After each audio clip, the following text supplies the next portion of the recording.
Es un pequeño detalle que no me gusta mucho, pero bueno, es algo característico de estas dos marcas japonesas. Pareciera de auto alemán. Me comí un tremendo hoyo. Si me estás viendo desde Chile, capaz encontrarse un ZR-B es bastante raro. Honda, o como diría un japonés, Honda, se consideraba una marca sobrevalorada, incluso yo lo mismo lo decía. Y es que hace un par de años un Honda Civic te valía 10 millones de pesos más que los sedanes de su competencia y ofrecía incluso menos equipamiento. Hoy día esta ZR-B, aunque tiene un precio elevado, ya sus competidores también lo tienen. Ahora, para los conocedores de autos, sabemos que Toyota y Honda ofrecen productos muy a la vieja escuela para ofrecer una durabilidad de producto bastante buena. ¿Será el caso para esta ZR-B? Eso es lo que vamos a averiguar hoy en esta reseña, si realmente este SUV es bastante bueno como afirma la marca. Este video es patrocinado por Classic Cars. Si quieres ver autos disponibles en stock, visita su página en el enlace que te dejo en la descripción. Comencemos por las dimensiones. Mide 4,56 metros de largo, 1,62 metros de alto y un ancho de 1,84. Con esto nos entrega un maletero de 389 litros. Si abatimos los asientos se ubica en 1306 litros, que por otro lado también nos puede entregar un estanque de combustible de 57 litros. Bajo su capó equipamos un único motor de 2 litros de 4 cilindros en línea que puede generar 155 caballos de fuerza y 185 Nm de torque. Esta última cifra la entrega a las 4500 RPM. Se acopla a una caja de tipo CVT que transmite la potencia solo al eje delantero, y por otro lado cuenta con frenos de discos en las 4 ruedas y también con suspensión independiente en ambos ejes, MacPherson para el frente y Multilink para la trasera. Ahora, en cuanto a consumo, se ubica en ciudad en 10,5 km por litro y en carretera llega hasta los 16,6 km por litro, lo cual hablaríamos de 598 km para ciudad, y en carretera llega hasta 946 km en autonomía. En cuanto a equipamiento, tendremos dos versiones. Por un lado la EXL como la versión de serie, de cual destacamos lo siguiente: 7 bolsas de aire, la cual se destaca la adicional para la rodilla del conductor, un avanzado sistema de ayuda a la conducción como control crucero adaptativo, frenado de emergencia, mantenimiento de carril y luces altas automáticas, luces principales de tipo LED, llave inteligente para acceso y encendido y también con encendido a distancia, freno de mano electrónico con función de auto hold, sensores delanteros y traseros con cámara de retroceso, modos de manejo, climatizador dual zona, asientos de cuero, parabrisas tratado acústicamente, infoentretenimiento de 9 pulgadas con Apple CarPlay inalámbrico y Android Auto vía cable, cuadro de instrumento de 7 pulgadas mixto entre digital y análogo y paletas de cambio atrás del volante. Por otro lado, la versión tope de línea denominada Touring, ganamos lo siguiente: techo solar con apertura, escape con acabados acromados, acabados en negro brillantes por el exterior, cargador inalámbrico, asiento del conductor gana ajuste eléctrico y pedales deportivos. Ahora, los precios parten en 29.490.000 pesos para la versión EXL y para la Touring puede llegar hasta los 30.490.000 pesos, ambos precios con bonos aplicados. Bueno, comenzando con detalles del exterior, por allí muchos me decían que se parecía como a un Honda Civic levantado, y realmente sí, las ópticas son muy parecidas, al igual la toma de aire, que a mí me encanta, es muy simplista, pero a la vez te vas por la segura en un diseño como tal. La toma de aire del motor, hay que mencionar que se encuentra por acá, es bastante curioso, cuando abres tiene como un tomadero que va hacia la toma de aire del motor, y esto también es una entrada de aire para lo que es canalizar el coeficiente aerodinámico. Ópticas 100% LED, tanto en diurnas como intermitentes. Por los laterales no tendremos ninguna líneas en lo que es de adelante hacia la puerta, para darle un poco más de sofisticación al diseño como tal. En esta versión Touring hay que mencionar que todo esto que brilla en lo que es parachoques delanteros y rodea toda la carrocería es exclusivo de esta versión. Le da un toque un poco más elegante. Tendremos medidas de llantas 215, 60, aro 17, muy buen perfil. Y bueno, me vine de este lado para mencionar que de este lado tendremos la cámara en lo que es el retrovisor, es el único lado que tiene cámara en los laterales. El cerrado de puerta, si bien no se siente mal, tampoco se siente bastante premium, tiene como una salida de aire aquí que se podría haber mejorado. Tendremos acceso sin llave, lo puedo cerrar ahí se cierra el retrovisor y se abre con solo meter la mano en la manilla. El cerrado de la puerta de atrás se siente un poco mejor porque no hace ese ruido raro por acá, pero como te digo, no es el mejor, pero tampoco es tan malo. disco sólido en la zona de atrás, por si no lo mencioné al comienzo, y en esta versión tope de línea tendremos esta salida de escape que brilla. No sé si la versión de entrada tiene alguna salida de escape que se pueda ver, pero esto es algo que, bueno, decía la ficha técnica que tiene esta versión. La palabra Touring, que no sé si es un problema de esta unidad, pero no sé si se llega a ver que está como mal pegado el logo, debería estar un poco más para que no agarre la curvatura de la chapa de la puerta, y toda esta parte negra de piano black que, como te digo, es exclusiva de esta versión. El maletero tiene un detalle que es raro, te tienes que acostumbrar, sí, que cuando le doy a la apertura a lo que es el maletero atrás, el sistema hace tan poco ruido que pareciera que te has olvidado dejar el maletero abierto, porque normalmente estos sistemas hacen como un sonido para avisarte, ya abrí el maletero, acá nada. Es tan silencioso el mecanismo que piensas que siempre dejaste el maletero abierto. Y ahora, ¿qué podemos mencionar del dicho maletero? Su cubre equipaje es bastante blando. No sé si eso se traduce bien o mal. Lo bueno es que luego lo puedes doblar y no te ocupa tanto espacio. Como puedes ver, el maletero no es muy grande. Tampoco tendremos manidades. Más allá de iluminación de tipo LED de cada lado y una toma B12, también tendremos un lugar como para anclar una malla. De este lado también. Y por debajo un compartimiento donde en algunos se guardan las herramientas para cambiar la rueda. Tienes estos compartimientos acá, y más abajo tendremos la llanta, que es un ruedín, y te sobra harto espacio también por si quieres meter algo. Los asientos se pueden tumbar de acá porque están a fácil alcance y con solo un empujón termina la acción. Algo curioso es que la ficha técnica dice que tiene portón eléctrico, pero esta versión no lo trae, para que lo tengas en consideración. No sé si fue algo de cambio de equipamiento, pero a lo menos esta, que es la Touring, no trae portón eléctrico. Bueno, ya una vez al interior de este Honda ZRB o ZRV, como quieras decirle, mostrarte primero cómo es la llave, que se siente bastante liviana, tampoco de muy buenos materiales, pero no está mal, y se puede encender el auto a distancia, aunque no he logrado que funcione siempre a la primera, como que tienes que darle una vez al cerrado, y luego acá tiene como un sistema de seguridad que, no sé, es un poco complejo, no es tan fácil como algunos productos chinos que simplemente presionas el botón y ya enciende el auto.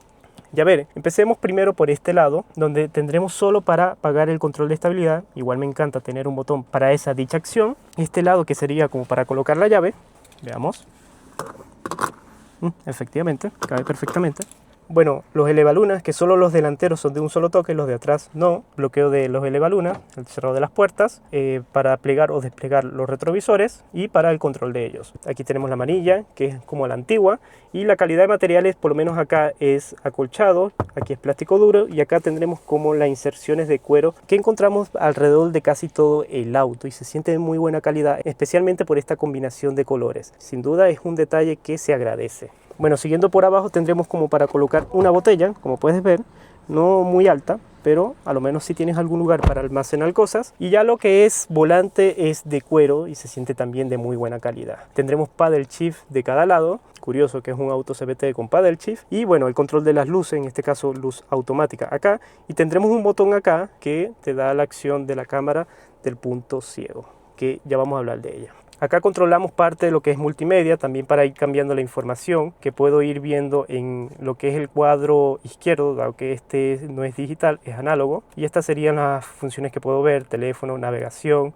atención al conductor, cinturones de seguridad, apoyo de seguridad. Apoyo de seguridad serían las asistencias de conducción. Para no mostrar nada, tiene también la posibilidad. Y bueno, yo por lo menos ahorita lo tengo en rango incombustible. La del centro no te deja cambiar nada para tener en consideración, pero se va cambiando a medida que, bueno, vas poniendo el control crucero adaptativo, te muestra las líneas y también te muestra lo que es la distancia del auto que te puede preceder con el control crucero adaptativo. Bueno, como puedes ver acá controlo todo lo que es el control crucero, la distancia la controlo acá, es decir, qué tan cerca o lejos quiero que me ponga del auto que me precede, y para activar lo que es el mantenimiento de carril. Aquí subo la velocidad y aquí apago o prendo el control crucero adaptativo. De este lado tengo todo lo que es los limpiaparabrisas y por ahí el botón rojo que enciende el auto. Lo que es cuadro de infoentretenimiento, a ver, que si bien se puede ver un poco anticuado, para mí va bien y funciona bien. Tiene Apple CarPlay de forma inalámbrica, pero lamentablemente Android Auto de forma vía cable. Me parece un poco curioso, pero relativamente va bien, va mucho mejor que los sistemas que ofrece Toyota. Capaz una pantalla un poco más grande se hubiese agradecido, pero a muchos eso no le va a importar. El sistema de audio suena bien, no es el mejor, pero está relativamente bien. Y bueno, mencionar toda esta grilla de lo que es la salida de aire, que bueno, solo está en esta zona, corta acá, y luego empieza ya por la parte del copiloto. Pero se siente de muy buena calidad. Es un detallito que sin duda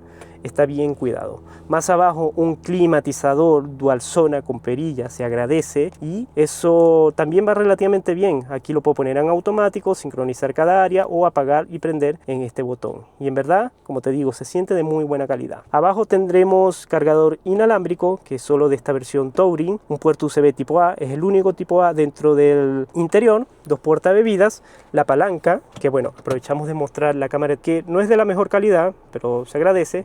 Y bueno, mencionarte que la cámara de aquel lado se puede accionar cuando pongo la intermitente de ese lado o cuando le doy a este botón como tal. Y si bien no se ve de buena calidad, ayuda mucho a mitigar lo que es el punto ciego del lado derecho. Y en verdad le vas a sacar mucho provecho porque te evita voltear más hacia ver el retrovisor cuando puedes llegar a ver acá mucho más fácil. En verdad le sacas bastante provecho. Es un sistema que Honda lleva años usándola. Bueno, como te mencioné, la palanca, que se siente muy robusta, muy mecánica. Se nota que esto es un mecanismo directo a la caja. Como puedes ver, hace bastante ruido. Y bueno, dos puertos USB de cada lado, en este caso tipo C, y otro del lado del copiloto también de tipo C. Acá tendremos un botón para poner el modo económico o apagarlo. También tendremos lo que es función de descenso, es decir, control de descenso, una función de freno de mano electrónico con función de auto hold, que al igual como pasa con Toyota, cada vez que me subo o bajo del auto, es decir, apago o prendo el auto, se desactiva y cada vez que te subes tienes que volverlo a activar. Es un pequeño detalle que no me gusta mucho, pero bueno, es algo característico de estas dos marcas japonesas. Por acá tendremos lo que es una consola central que no está ni ventilada, ni iluminada, ni cubierta con algún material especial. Mencionar que bueno, toda esta zona se comparte, se puede poner un teléfono y llega del otro lado, es como abierto por decirlo así, y los hermosos asientos de cuero que en verdad se siente de muy buena calidad, agarran bastante bien y son bastante cómodos. En esta versión Touring son eléctricos solo para el conductor, este es de ajuste manual. Bueno, siguiendo por la guantera, que si bien es como asistida, me molesta porque cuando la quiero abrir rápido es como dura, pero bueno, también mencionar que es bastante pequeña en cuanto a profundidad y apertura. Siguiendo por arriba tendremos retrovisor electrocromático, se agradece. Los indicadores de las bolsas de aire están por acá para prender las luces o apagarlas o configurarlas para que se prendan cada vez que apertura una puerta de tipo LED. También tendremos el ajuste de lo que es la apertura del techo panorámico, no lo voy a hacer porque tengo esta cámara acá, pero va bastante bien. Y por acá tendremos un tapasol con su respectivo espejo y iluminación de tipo halógena, al igual como para el copiloto. Con eso terminamos toda esta zona de adelante. Veamos qué nos ofrecen las plazas traseras. Y a ver, en las plazas traseras tiene algunos detallitos. Primero, mencionar que el espacio que me precede con el asiento delantero es bastante bueno. No tendremos túnel de transmisión que moleste al ocupante central. La calidad de puertas sin duda ya baja acá con plásticos duros en la zona de arriba, aunque sí mantenemos algunos acolchados como este cuero en la zona central. Y me parece muy bien el detalle de la luz, así como empotrado en el techo, que es táctil y se ve, como te digo, de muy buena calidad. Lo que sí me faltan son salidas de aire en esta zona de atrás. Por lo menos se agradece tener puertos USB. Y un detallito es que no sé si se llega a ver en esa cámara, pero la banqueta está muy abajo y yo, que soy una persona baja, siento que me quedan las piernas muy arriba esta zona, y esto para ciertas personas puede ser incómodo. Como te digo, si eres alto puede llegar a ser mucho más incómodo, aunque sí está bien embullido este asiento, en ese aspecto es bastante cómodo, y la altura del techo es sobresaliente. Ahí no vas a tener problemas. Tendremos lo que es agarraderos de cada lado, por lo menos aquí para este lado y aquel lado, pero no tendremos para lo que es el lado del copiloto, me parece un poco raro. Y otro detalle que le faltó capaz es un apoyabrazos central, que para este segmento es raro no tenerlo. Lo que sí se agradece tener los anclajes Isofix de forma descubierta, que eso ayuda mucho a colocar una silla de bebé de una forma más eficiente. Lo que sí podríamos mencionar también es que el cinturón de 3 puntas para el ocupante central se sale del techo en esta zona como tal. Ahora sí, vamos a la prueba de manejo. Bueno, ya en lo que es prueba de manejo de este Honda ZR-V o ZR-V, creo que esto lo voy a decir en todo el video. Un detallito que acabo de notar, que no sé si lo detallo en cada reseña que hacemos, pero es que cuando el vehículo está en ralentí, es decir, totalmente estacionado pero encendido, es imperceptible el motor, ¿verdad? Está muy bien insonorizado las vibraciones y el sonido. Incluso cuando me paré al frente que estaba encendido, no se nota. O sea, está muy bien mitigado el ruido del motor y las vibraciones que se transmiten a la cabina. Así que muy bien Honda por ese detalle. Bueno, no mencioné cuando estábamos viendo la palanca de cambio que tiene dos modos, un modo D y el modo S, que estoy suponiendo que es Sport, porque también el auto como que se siente un poco más revolucionado. Y bueno, puedo salir con solo acelerar un poco, sale el freno de mano electrónico si tengo el cinturón, si no, no va a salir, lo típico. Y bueno, todavía no vamos a hablar lo que es potencia motor, vamos a hablar de la comodidad del andar, porque la potencia del motor lo vamos a dejar cuando hagamos la prueba de aceleración. Bueno, primero de lo que es insonorización, que está bien conseguida. Bueno, cuando te leí la ficha técnica mencioné lo del vidrio tratado acústicamente, que es el parabrisas, aunque me hubiese gustado los dos laterales por el precio, hubiese estado bueno, pero en términos generales está bien mitigado, en especial la de rodadura, que normalmente es lo habitual escuchar un poco en este segmento. Acá está bien logrado, bien aislado, como te digo, todo el ruido de afuera, así que muy cómodo en ese aspecto. El motor, bueno, se escucha un poco en el sentido cuando aceleras, dado que la CVT mantiene un poco revolucionado el motor de vez en cuando, y eso es lo que podrías llegar a sentir más o menos del motor en ciertas situaciones. En cuanto a visión, el capó se nota un poco, bueno, yo estoy ahorita un poco alto, pero sí se ve en tu panorama delantero, te ayuda a estacionar un poco. Y atrás tendremos un punto ciego bastante considerable en los pilares. La luneta se ve bien, a lo menos, eso se agradece. Los retrovisores son enormes y te ayudas de este accionamiento de la cámara cuando pones el intermitente de aquel lado, o si necesitas colocarlo sin colocar el intermitente, también puedes llegar a verlo.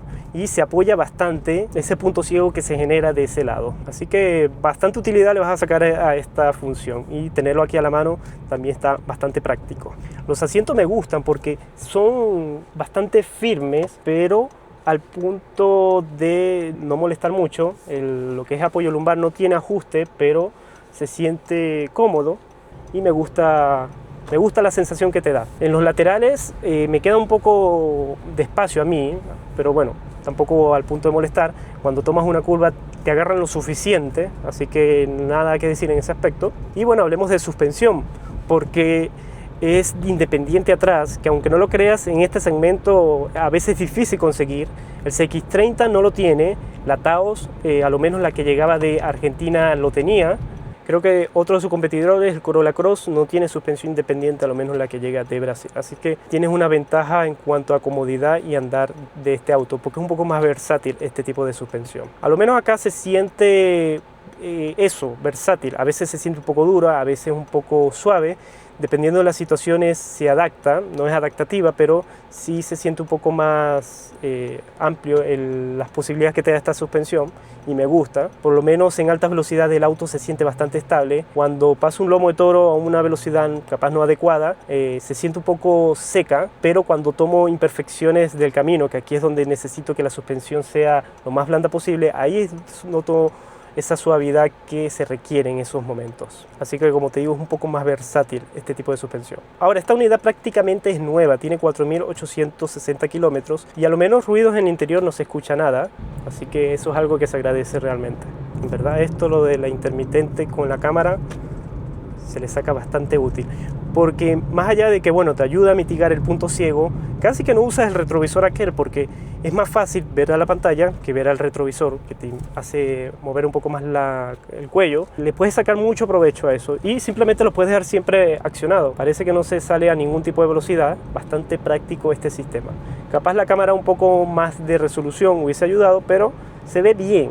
O sea, para lo que necesitas ver, siempre estará bien.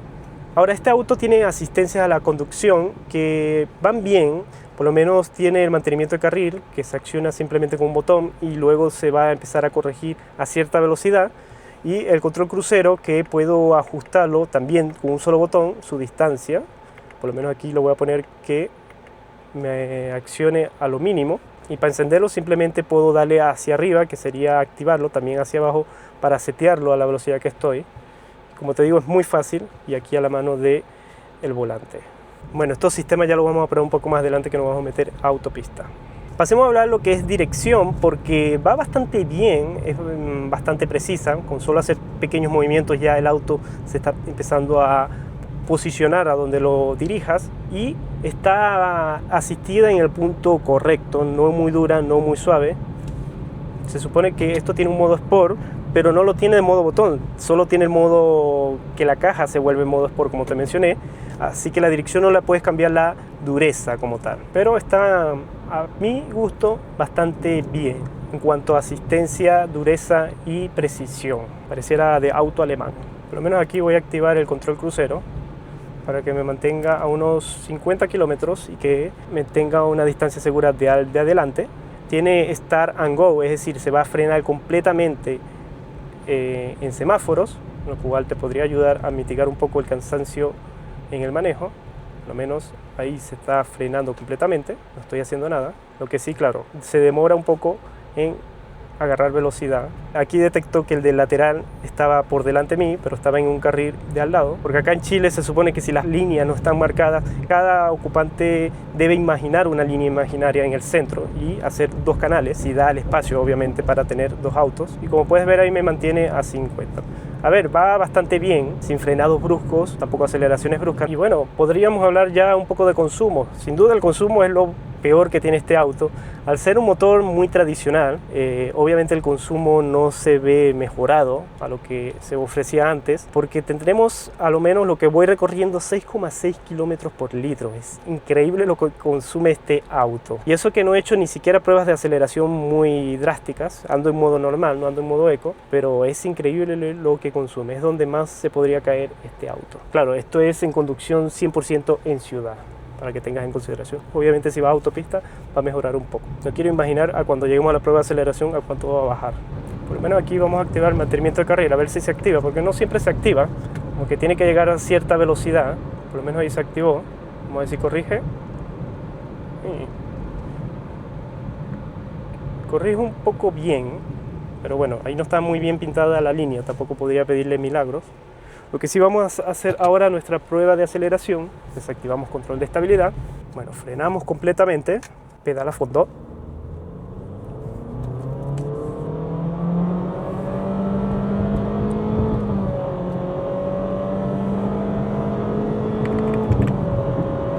Bueno, sin duda la CVT es lo peor que puede existir en el mundo. Mientras no lo aceleres, este auto es espectacular. Cuando te toque hacer este tipo de aceleraciones, si es que lo vas a hacer, en verdad la CVT es horrible, porque mantiene el auto muy revolucionado. Bueno, este auto, su torque lo entrega a 4.500 vueltas, así que es lo que tiene que hacer el auto para mantener una entrega de torque bastante decente, así que no es el auto más rápido. Ahora voy yo solo, así que tampoco habría que ver cómo es después con equipaje y persona. Aprovechando que estamos en autopista, vemos cómo es mantenimiento de carril, que va relativamente bien, sin movimientos bruscos, tampoco en el volante se siente que vibre mucho, va relativamente bien centrado.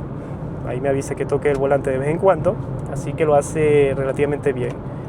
No me hace nada de lo que es cambio de carril. Cuando pongo la intermitente se paga el mantenimiento de carril, como para ayudarme sin tener esa fuerza del mantenimiento de carril activa. Eso está bastante bien, pocos autos lo hacen. Bueno, ya que estamos viendo el motor, lo que me sorprende, por lo menos en las salidas de rotonda, de autopistas o de cualquier tipo de salida, que el auto entrega una potencia casi al instante, no tiene ningún tipo de turbolap y eso se agradece. El auto cuando no le exige es bastante sereno, hace una especie de simulación de cambios, así que me gusta esa sensación que te da. Ahora, cuando lo aceleras como acabamos de hacer, ahí vas a sentir el desastre de las cajas CVT, pero bueno, muchas personas se comprarán este auto y nunca van a hacer ese tipo de aceleraciones que acabamos de hacer. Pero como te digo, es un auto que, pese a ser CVT, es uno de los que podría yo considerar bastante decente. Mientras no le aceleres, es un auto bastante confortable, es un auto que tiene potencia para mover la carrocería sin problemas.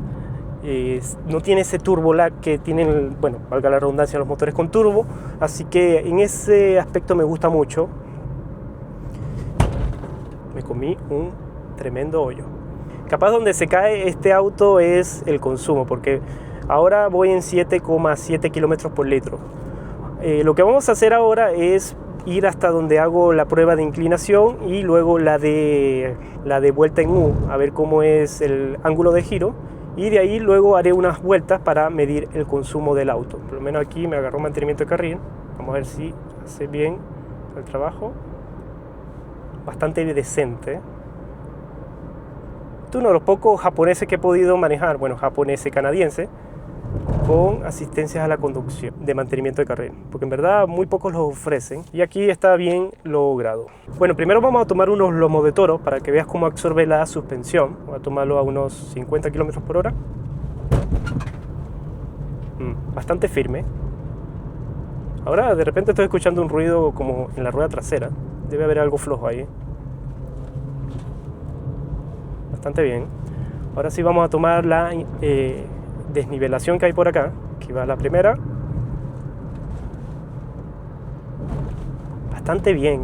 Ahí como que la suspensión se adapta a ser suave y te da un confort en la cabina bastante decente. Y aquí vamos a ver la vuelta en U. Si la hace en uno solo, me puedo abrir lo máximo. Bastante bien, bastante sobrado.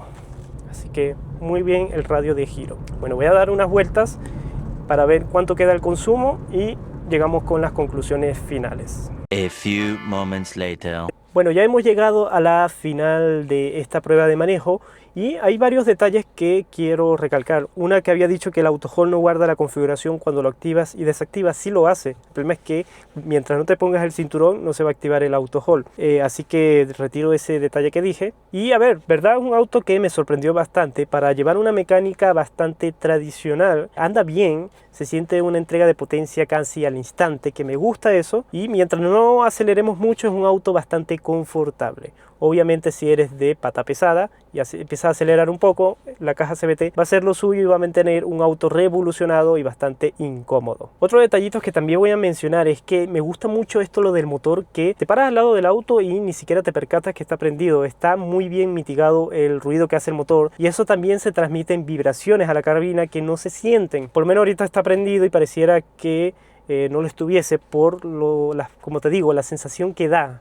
Es bastante buena. Rara vez he podido tener esta sensación en un auto de combustión. Y bueno, también mencioné que este auto no tiene start-stop. Muchos lo van a agradecer eso, pero bueno, la parte mala de este auto es el consumo. El promedio que me dio fue 7,5 km por litro. En un minuto subió a 8, en otro minuto anduve a 9, pero luego bajó a 7,5. Y bueno, eso se ve en el estanque de combustible, que ando con justamente la mitad del estanque y me marca que hago 181 kilómetros. Bastante bajo, pensando que esto es un estanque también de buenas capacidad, 57 si no me equivoco, litros, así que la autonomía y el consumo de auto es su talón de Aquiles, porque en verdad es un auto muy bien terminado, todos los botones que tocas se sienten de muy buena calidad, las perillas del aire, eso, la sensación que te da es muy buena, pero yo creo que se ve muy mitigado por el consumo. A ver, un CX-30 también es un auto bastante consumidor, pero yo creo que en estos tiempos, que justamente al momento que grabo este auto, que la benzina está tan cara, este auto pierde relevancia por ser, como te digo, un auto